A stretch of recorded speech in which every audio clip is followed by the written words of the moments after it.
Não sei se tem aí tem a foto, né? Mas eu tinha colocado uma foto onde estava o cordeiro e o cordeiro, com letra maiúscula. Estava o cordeirinho e mais a imagem do Senhor Jesus.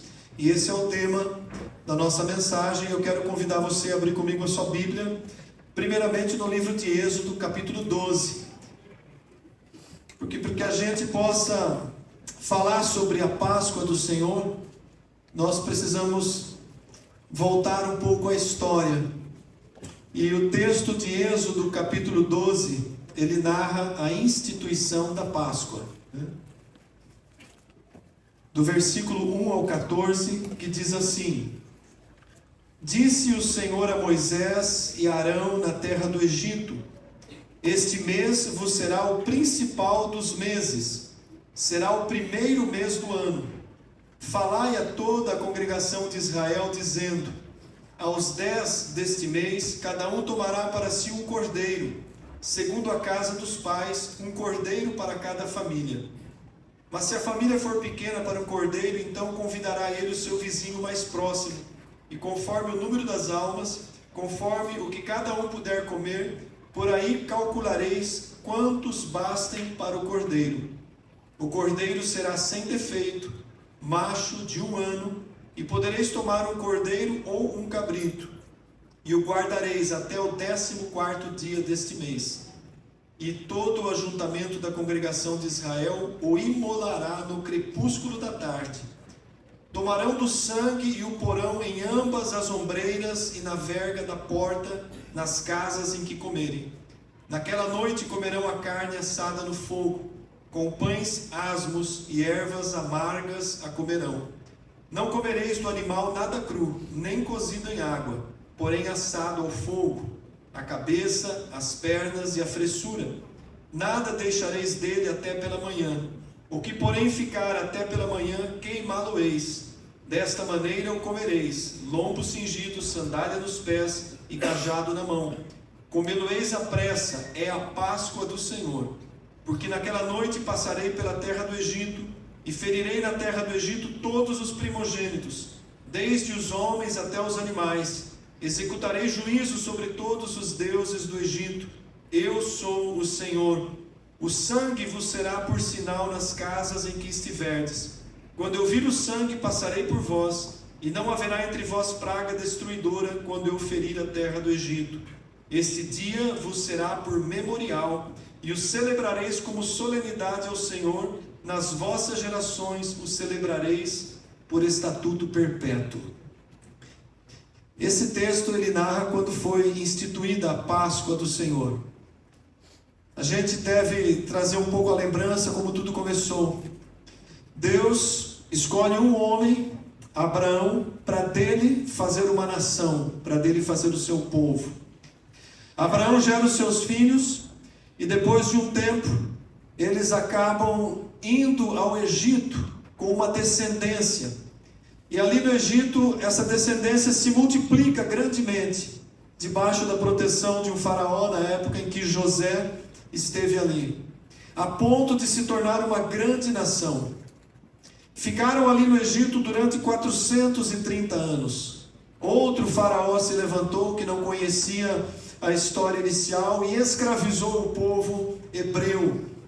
E depois de 430 anos de escravidão, Deus levantou Moisés como um libertador, como um legislador e um profeta sobre aquele povo.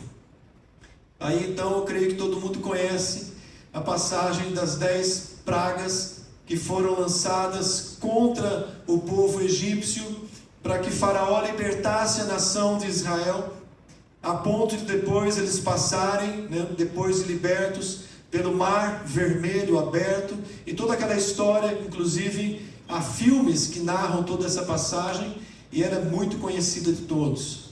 Mas esse momento aqui foi o momento em que Deus institui a Páscoa. A palavra Páscoa vem da palavra hebraica Pessah, que significa passagem, ou seja, saída, libertação. Ela tinha todo esse significado. Mas o interessante para nós aqui, amados, é os detalhes que apontam para o Senhor Jesus Cristo. Já naquela ocasião, era avisado para que cada família, naquela noite especial em que eles seriam libertos do Egito, eles deveriam oferecer a Deus um sacrifício, um animal perfeito, inocente, que não tinha culpa nenhuma, deveria ser sacrificado em holocausto, consumido completamente. Cada família deveria ter uma quantidade de pessoas suficiente para que consumissem completamente aquele animal que seria sacrificado. E é chamado para que eles escolhessem de preferência um cordeiro de 1 ano, sem defeito, perfeito, né? Um cordeiro perfeito, né? O melhor que tivesse no rebanho. E aí aquele animal, o texto diz que esse seria o mês mais importante, o primeiro mês, onde o calendário judaico conta diferente do nosso. No primeiro mês, no 10º dia do mês, eles recolheriam aquele animal para dentro das suas casas, tratariam aquele animal, e no 14º dia, 4 dias depois, aquele animal, no crepúsculo da tarde, ao entardecer, seria sacrificado. Talvez nesses 4 dias que esse animal, cordeirinho, fosse levado para dentro da casa, pudesse até gerar aí um sentimento, né, de um animalzinho da casa. As crianças da família talvez se apegassem, mas no 4º dia ele foi sacrificado. Da forma como foi ordenado, os judeus fizeram. E o detalhe importante desse sacrifício: o sangue daquele cordeiro deveria ser aspergido nos batentes, no umbral da porta, no madeiro da porta. Deveria ser marcada com aquele sangue. E naquela noite haveria um juízo a ser exercido sobre o povo egípcio, sobre o faraó que em todo o tempo não havia permitido a libertação do povo. Naquela noite, um anjo destruidor passou e feriu de morte todo o primogênito de cada família, inclusive de animais. Então houve famílias em que não morreu apenas uma pessoa, mas 2, 3, né? O primeiro filho do filho, né? Então houve um luto muito grande em toda a terra do Egito. Mas nas casas onde havia a marca do sangue, não houve morte alguma. Como os egípcios serviam a vários deuses, eles não tinham o conhecimento dessa ordem, mas o povo hebreu, que servia ao único Deus verdadeiro, cumpriu aquela ordem e colocou, ainda sem conhecer o sentido daquela profecia, as marcas de sangue nos batentes da porta. E isso foi dado como ordem por estatuto perpétuo. O que significa isso? Todos os anos deveria ser comemorado naquele mês esse cerimonial. Então todos os anos o povo judeu, mesmo depois que saiu do Egito, as gerações seguintes, elas celebravam aquele dia como o dia da libertação. Então no 10º dia daquele mês, eles separavam um cordeiro, levavam para dentro de casa. No 14º dia, sacrificavam o cordeiro, comiam em família. E isso era uma ordem. Mais ou menos entre 1400 a 1450 anos depois, Jesus estava ali em Jerusalém com os seus discípulos, cumprindo exatamente esse ritual. Era algo que o povo judeu fazia como memorial todos os anos. E o texto diz exatamente, né, pegando o Evangelho de Marcos como exemplo, Marcos capítulo 14, do versículo 12 ao 16, se você quiser acompanhar comigo. O texto começa dizendo sobre o preparativo da Páscoa. Jesus e seus discípulos estavam então cumprindo aquele ritual que havia começado por volta de 1400, 1450 anos antes, quando o povo foi libertado do Egito. Ele se reúne ali com seus discípulos. Marcos 14, a partir do versículo 12, diz assim: no primeiro dia da festa dos pães asmos, quando se fazia o sacrifício do cordeiro pascal, o primeiro dia da festa dos pães sem fermentos era exatamente o 14º dia daquele mês. Disse-lhe os discípulos: onde queres que façamos os preparativos para comermos a Páscoa. Os discípulos, tendo Jesus como mestre, perguntam para ele: onde o Senhor quer que nós vamos fazer os preparativos para a cerimônia da Páscoa? Era natural que eles fizessem, todo judeu cumpria essa ordem. Então enviou 2 dos seus discípulos, dizendo: ide à cidade, e vos sairá ao encontro um homem trazendo um cântaro de água. Segui-o e dizei ao dono da casa, onde ele entrar, que o mestre pergunta: onde é o meu aposento, no qual hei de comer a Páscoa com os meus discípulos? E ele vos mostrará um espaçoso cenáculo mobiliado e pronto, ali fazei os preparativos. Saíram, pois, os discípulos e foram à cidade, e achando tudo como Jesus lhe tinha dito, prepararam a Páscoa. Eles prepararam aquele local, uma casa que foi orientada, de uma forma sobrenatural, para que aquele dono daquele aposento recebesse os discípulos de Jesus e ali fosse celebrada a Páscoa. E naquela mesma tarde, no entardecer daquele dia, eles sacrificaram um cordeiro, eles prepararam a Páscoa, e Jesus participa daquela ceia com os seus discípulos. Para nós é conhecida como a última ceia. E naquela ceia com os seus discípulos, Jesus, ele se apresenta como o Cordeiro Pascal, substituindo, terminando todo aquele período da antiga aliança. Quando ele diz assim, dos seus discípulos, na sequência, quando ele parte o pão, nós vimos a cena aqui com as crianças, e distribui o pão para os seus discípulos, dizendo: é o meu corpo que é entregue por vós. E na sequência ele pega o cálice e ele diz a mesma coisa: é o meu sangue que é derramado por vós. Ali estava se cumprindo aquela profecia, aquilo que foi apontado simbolicamente lá na saída do Egito. Aquele momento estava sendo cumprido agora com Jesus Cristo. E ele se apresenta como o cordeiro que seria morto e oferecido o seu sangue como sacrifício. Por isso que o sangue foi ordenado que se passasse no madeiro da porta, onde haviam as casas dos hebreus. E agora representava o madeiro, a cruz, onde o sangue de Jesus seria vertido naquela ocasião. Então vejam só o simbolismo, tudo o que aconteceu lá atrás da antiga aliança, para o momento em que Jesus reúne os seus discípulos, e agora ele se apresenta como o Cordeiro da Páscoa. Ali, amados, há uma significância, importância, porque ele estava cessando o tempo da lei. Dali em diante não haveriam mais sacrifícios de animais, e ele se coloca como o sacrifício perfeito.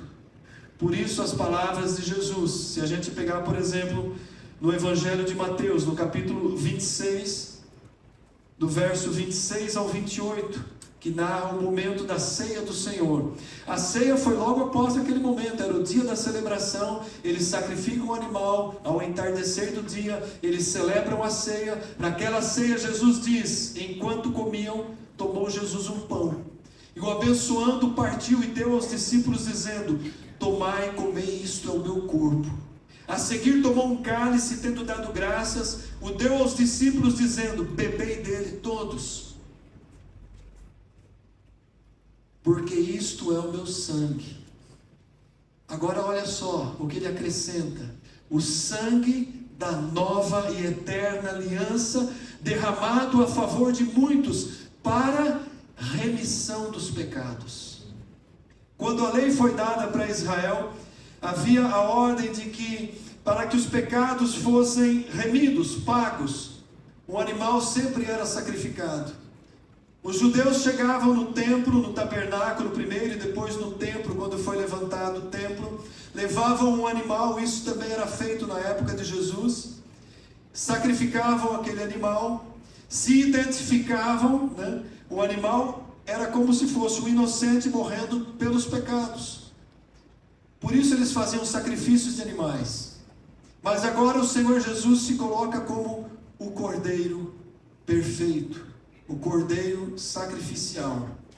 E aqui a gente entende, compreende o significado de tudo isso que ele fez. Naquela mesma noite, depois que ele faz esse momento da ceia com seus discípulos, eles terminam a ceia. O Evangelho de Marcos narra que eles saíram, cantaram um hino, foi a cerimônia encerrada, e Jesus vai para o Monte das Oliveiras, para o jardim do Getsemane. Isso aconteceu exatamente nessa sequência.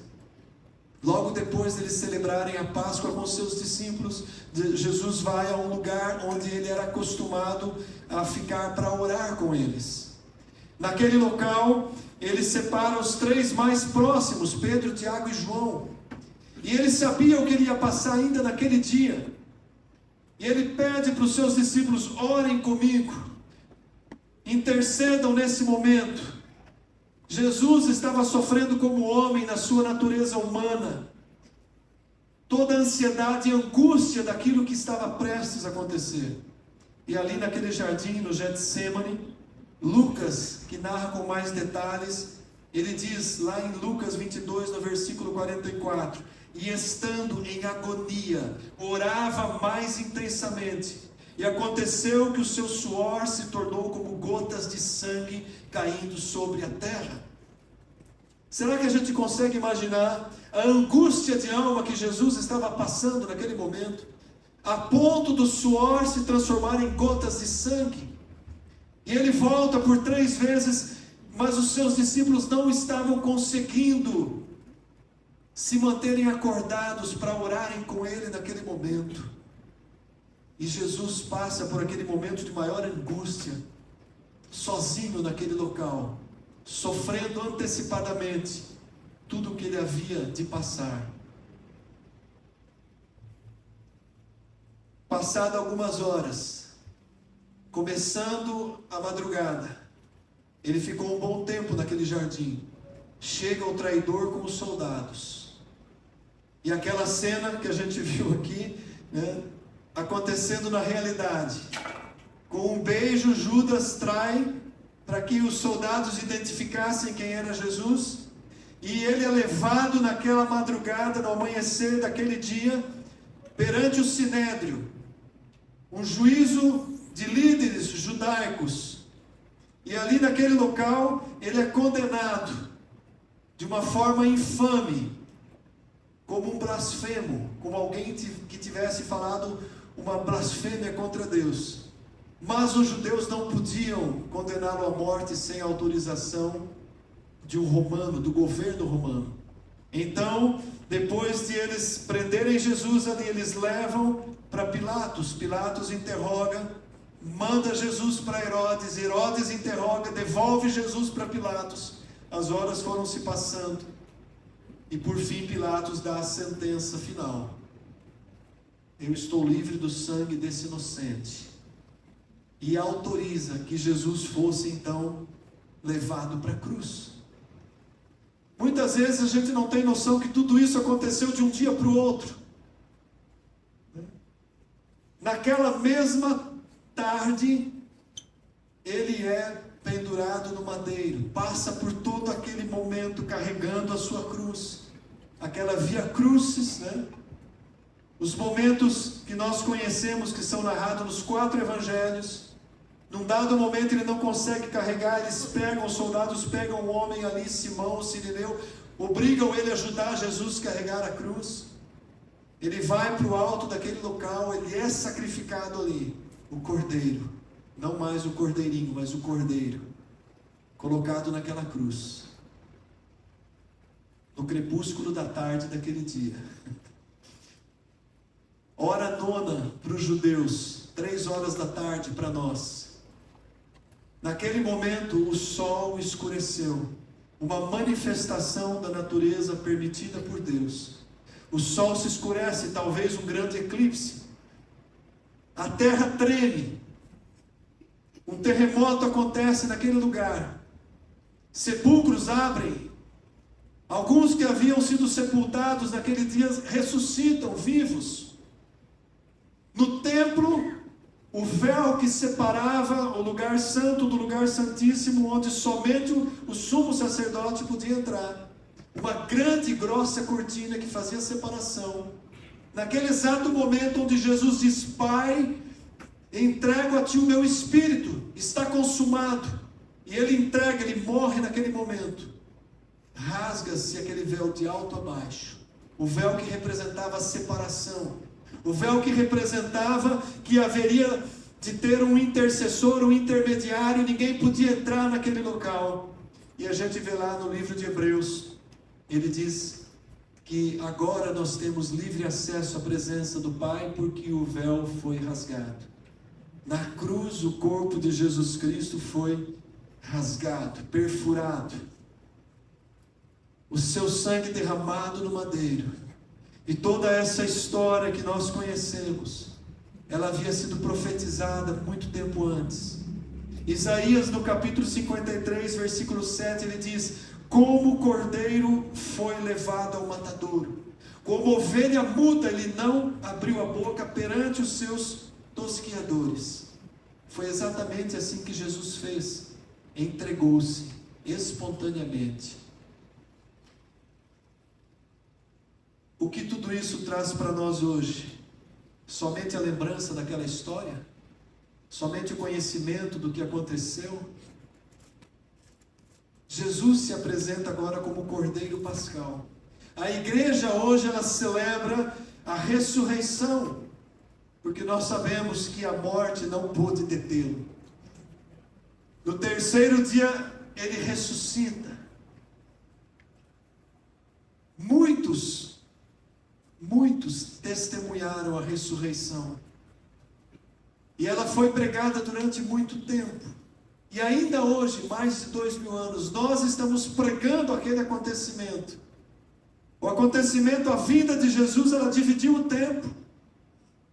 Os anos que nós contamos são contados a partir do nascimento de Jesus. Nós vivemos hoje um período que foi inaugurado na ressurreição de Cristo, chamado período da graça. E o que tudo isso remete para nós? Só conhecer a história não basta, não é suficiente nós termos conhecimento dessa história. Há algo, amados, que é extremamente importante que a gente possa compreender no dia de Páscoa. Ela é a data mais importante do cristianismo. João Batista, quando vê Jesus chegando para ser batizado, ele apresenta Jesus: eis o Cordeiro de Deus que tira o pecado do mundo. Todo o sacrifício de Jesus Cristo tinha um propósito: trazer a salvação para nós, que não temos condição pelas nossas próprias forças alcançarmos a salvação. Por melhor que eu seja, por mais bom que eu seja, por mais boas obras que eu pratique a vida toda, elas não servem como o meu passaporte de entrada nos céus. Elas só terão algum valor se antes disso o sangue da nova e eterna aliança esteja sobre a minha vida. Da mesma forma como o sangue lá no passado, nas portas, protegeram as famílias dos judeus para que eles não sofressem a penalidade da morte, hoje o sangue do Senhor Jesus Cristo, o sangue da nova e eterna aliança, ele tem que estar sobre a minha vida, para que eu não sofra a sentença da morte eterna, não a morte física, mas a condenação eterna. Nós sabemos que a nossa vida não termina aqui no natural. Quando completar o tempo da nossa vida, seja 80, 90, 100 anos, para alguns é muito cedo, nós temos uma sequência. O corpo, ele é sepultado, mas alma e espírito são eternos. Assim o nosso Deus nos criou para a eternidade. E nós sabemos que só há dois destinos eternos: ou eternamente a presença de Deus, ou eternamente longe, afastado da presença de Deus. Condenação eterna, o que é terrível. Por isso Jesus se manifesta como homem, morre como homem, para salvar a raça humana. que carrega o peso do pecado desde quando Adão cometeu o primeiro pecado. A nossa natureza foi alterada com o pecado. Nós nascemos com o DNA do pecado. E não há como evitá-lo. Por isso, amados, a importância da Páscoa é olhar para o significado profundo que ela tem. Porque ela aponta para a salvação, o único caminho. A única alternativa de salvação que nós temos é crer no sacrifício de Jesus Cristo. E pela fé, é um ato de fé, receber esse sacrifício, essa cobertura do sangue dele, de forma espiritual sobre a nossa vida.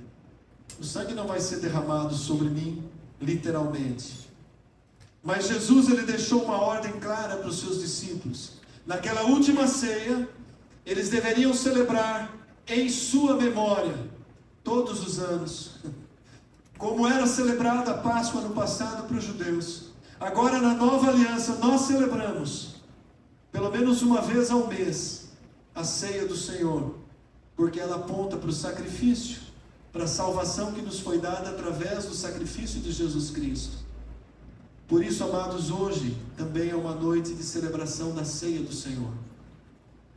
Nós temos o privilégio de podermos participar da ceia do Senhor, um memorial sobre a nossa vida.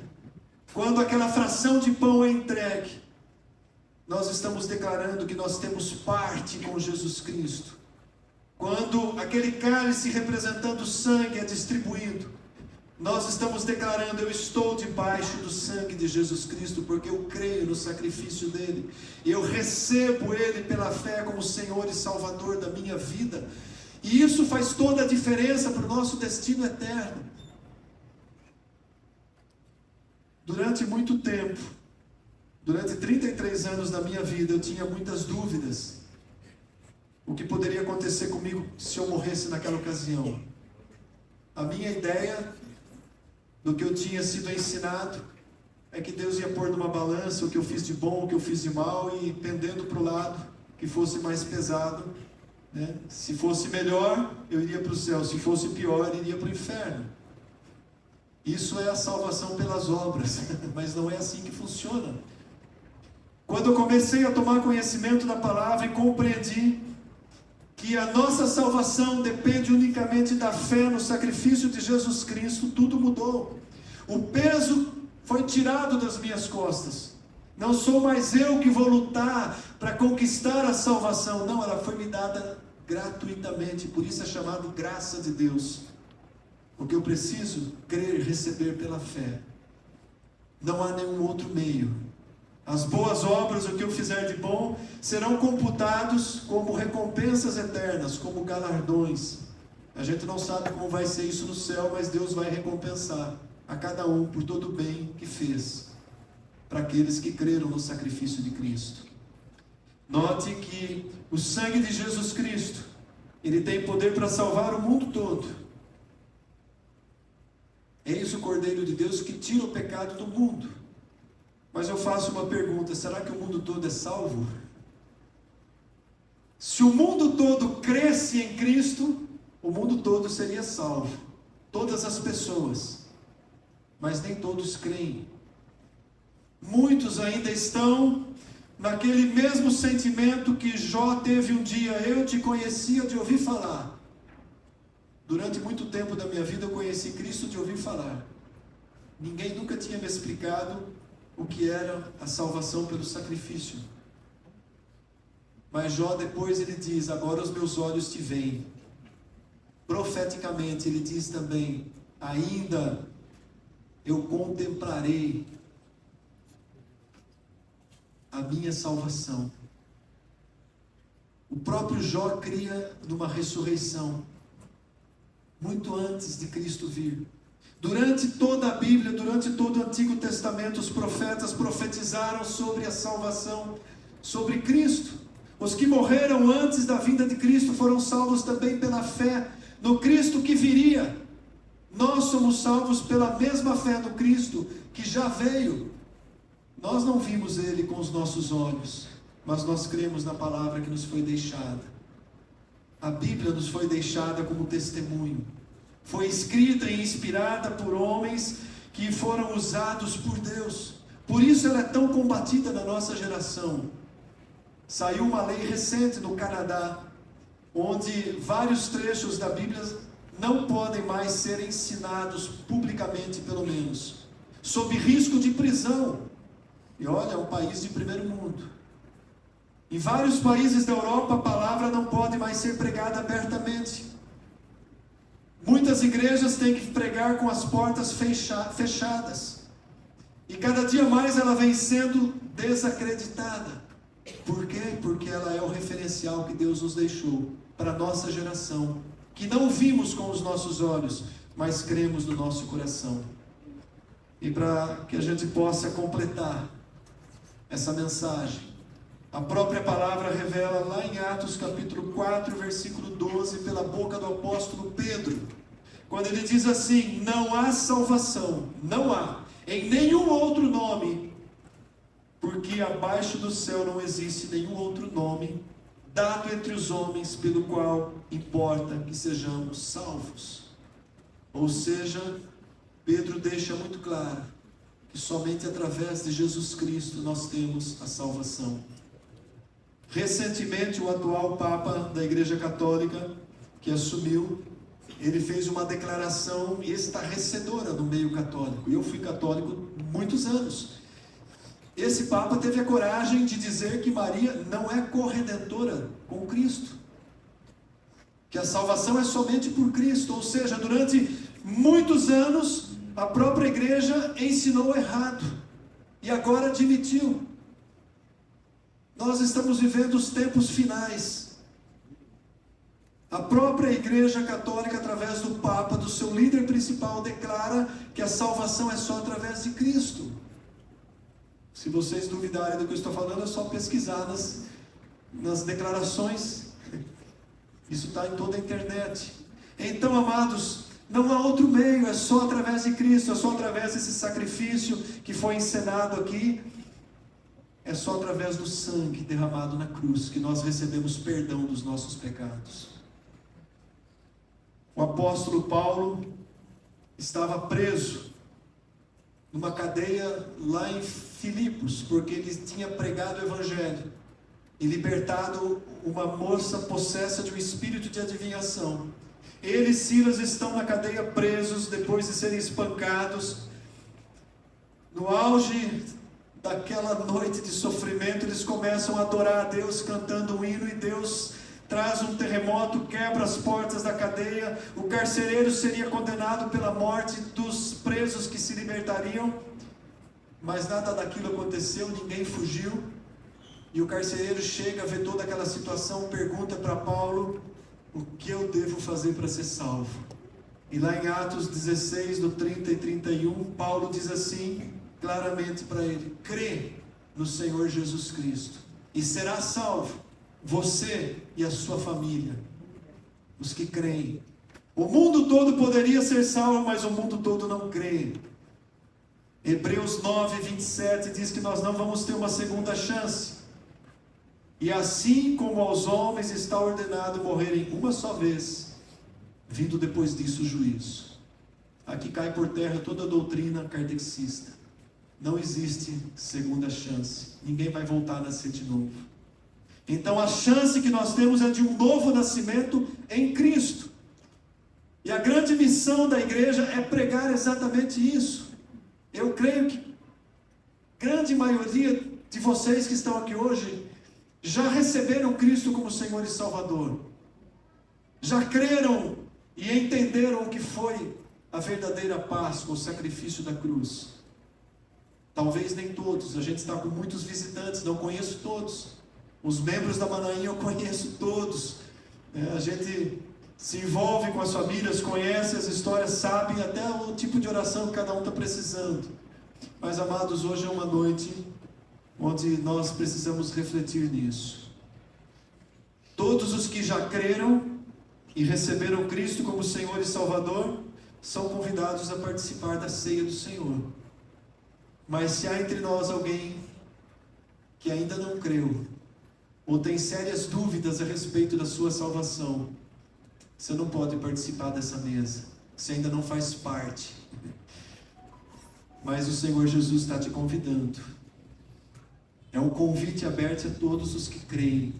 A partir do momento em que você crê que Cristo, de fato, é o Filho de Deus, feito homem, veio para resgatar a raça humana da condenação do pecado, da dívida que nenhum de nós teríamos condições de pagar.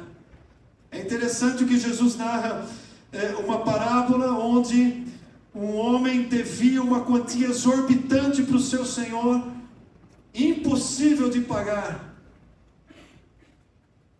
E ele pede um tempo para pagar, mas aquele senhor diz: não, você está perdoado da dívida.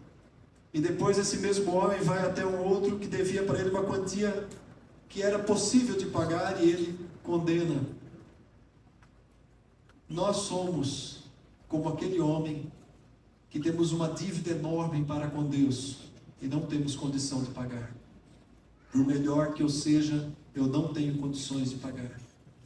Por isso Cristo veio, pagou com o seu sangue, o inocente, como aquele cordeiro que era inocente e morria no passado pelo pecado do povo. Agora um inocente, Filho de Deus, se identifica conosco e com o seu sangue ele paga o preço do pecado de todos aqueles que nele creem. Então o desafio para nós nessa noite: eu quero que todos possam participar da ceia do Senhor. Você é convidado a participar da ceia do Senhor. Se alguém aqui ainda não recebeu a Cristo como Senhor e Salvador, hoje é o momento de você entregar de fato a sua vida a Cristo. De você olhar para essa obra da cruz e compreender que aquele sangue que foi derramado não foi só uma história. Que aquele sangue tem o poder de perdoar todos os pecados que nós já cometemos e que infelizmente vamos continuar cometendo até o final da nossa vida. A diferença de alguém que é convertido a Cristo, que a gente chama de nasceu de novo, é que nós não temos mais prazer no pecado. Nós pecamos porque não conseguimos evitá-lo, mas nós não vamos mais em busca do pecado. Nós não premeditamos o pecado. Ele acontece porque a natureza humana ainda está aqui. Mas quando cremos e recebemos Cristo como Senhor e Salvador, uma nova natureza começa a ser gerada em nós pela presença do Espírito Santo. Ele vem e habita em nós e começa a transformar de dentro para fora. Você tem essa transformação na sua vida? Você tem consciência de que isso está operante na sua vida? Amém, glória a Deus. Mas se você não tem, se há dúvidas, é sinal que você ainda não experimentou o novo nascimento em Cristo. E é isso que nós desafiamos nessa noite, antes da gente partir o pão, distribuir o pão e o cálice. Eu quero convidar a igreja a ficar em pé nesse momento para um momento de oração. Dentro de tudo que você ouviu aqui, dentro de cada cena que as nossas crianças apresentaram, e dentro dessa palavra viva e eficaz, que tem poder de transformar a nossa vida. E o Espírito Santo, que é o capacitador, para que a gente compreenda isso, né? O apóstolo Paulo diz, em 2 Coríntios 4:4, que o príncipe deste mundo, se referindo a Satanás, cegou o entendimento dos incrédulos para que não possam compreender a palavra.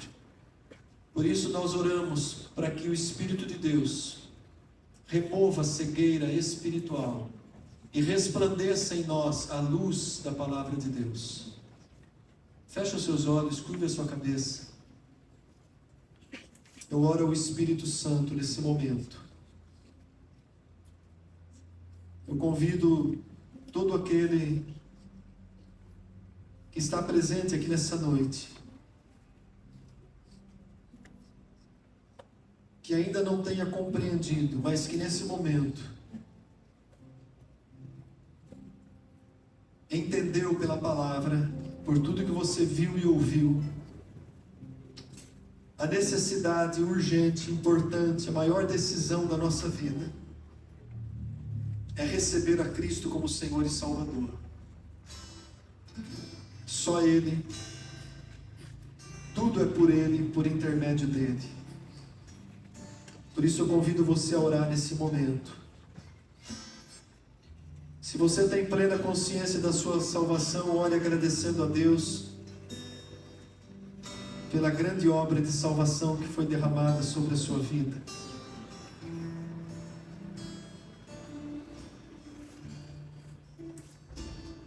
Mas se você ainda não tem essa consciência, eu oro para que nesse momento você dê um passo de fé e receba Cristo como Senhor e Salvador. Que você possa pôr nesse momento a mão sobre o teu coração e dizer para Ele: Senhor Jesus, eu creio que Tu és o Filho de Deus, que veio ao mundo, que derramou o seu sangue naquela cruz. Eu creio que o sacrifício da cruz é o pagamento de todos os meus pecados. E eu te recebo pela fé como meu Senhor e meu Salvador. É simples assim, amados. É um ato de fé. É um ato de fé.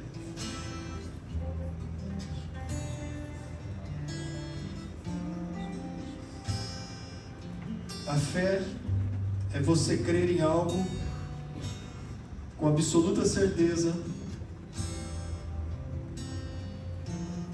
mesmo que você não esteja vendo. É a convicção de fatos que nós não vemos com os nossos olhos. Por isso são chamados de olhos da fé. Com a minha alma, com o meu espírito, eu vejo e creio e recebo o sacrifício de Cristo. A celebração da ceia do Senhor é isso. Esse pão e esse cálice nós fazemos em memória ao sacrifício de Cristo. E todo aquele que creu deve receber, deve participar. Antes da gente distribuir, se alguém fez essa oração hoje pela primeira vez, eu vou pedir para você vir aqui à frente. Eu vou orar pessoalmente com você, consagrando essa oração e a sua vida a Deus. Sem medo, sem receio, sem timidez nenhuma. Se há alguém que fez essa oração pela primeira vez, que entregou a sua vida a Cristo nessa noite, venha aqui onde eu estou e eu vou orar pela sua vida. Eu vou pedir para que a igreja estenda as mãos. Glória a Deus. Essas vidas estão recebendo um selo hoje. Assim como naquele madeiro havia uma marca de sangue que selou a vida desses dois jovens, ela está sendo selada hoje. Como que é o seu nome? O Ícaro e o Lucas. O nome deles está sendo escrito no livro da vida do Cordeiro. E uma vez colocado ali, nunca mais ele sai. Então a igreja estenda as mãos.